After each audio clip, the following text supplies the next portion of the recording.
നീ എന്നെ നിർബന്ധിച്ചു. നമ്മുടെ നാട്ടിൽ ഒരു 4 സ്റ്റാർ ഹോട്ടൽ വരുന്നത് നാടിന് അഭിമാനമല്ലേ? ആ കഴിവതിയാണോ?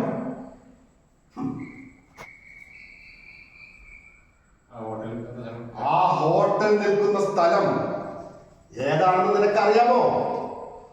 അത് മുക്കാലും പുറമ്പോക്ക് ഭൂമിയാണ്.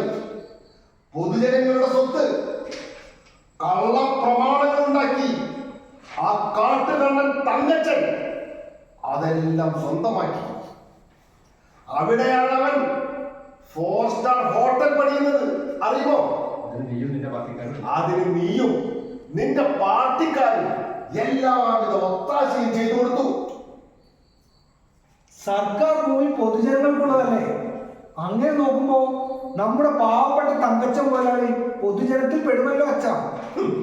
പാവപ്പെട്ട തങ്കച്ചൻ മുതലാളി എടാ, അയാള് ഈ നാടിനോട് ചെയ്യുന്ന ദ്രോഹം എത്ര വലുതാണെന്ന് നിനക്കറിയാമോ? ഈ നാട്ടിലെ കിണറുകളിലെ കുടിവെള്ളം ഊറ്റിയെടുത്ത് കുപ്പിയിലാക്കി വിൽക്കുന്ന കുടിവെള്ള നിർമ്മാണ കമ്പനിയാണ് അയാൾ നിർമ്മിക്കുന്നത്. അത് നിനക്കറിയോ? കുടിവെള്ളം മുട്ടിക്കിട കമ്പനിക്ക് അയാൾ നാടിനോട് ചെയ്യുന്ന ദ്രോഹം എത്ര വലുതാണെന്ന് നിനക്കറിയാം. അയാൾ ഒരു കമ്പനി ഉണ്ടാക്കാൻ ശ്രമിക്കുന്നു. കുറേ നാട്ടുകാർക്ക് തൊഴിലാകുമെന്ന് കരുതി ഞാൻ അയാളെ സഹായിക്കുന്നു. അതിനെന്താണ് തെറ്റ്?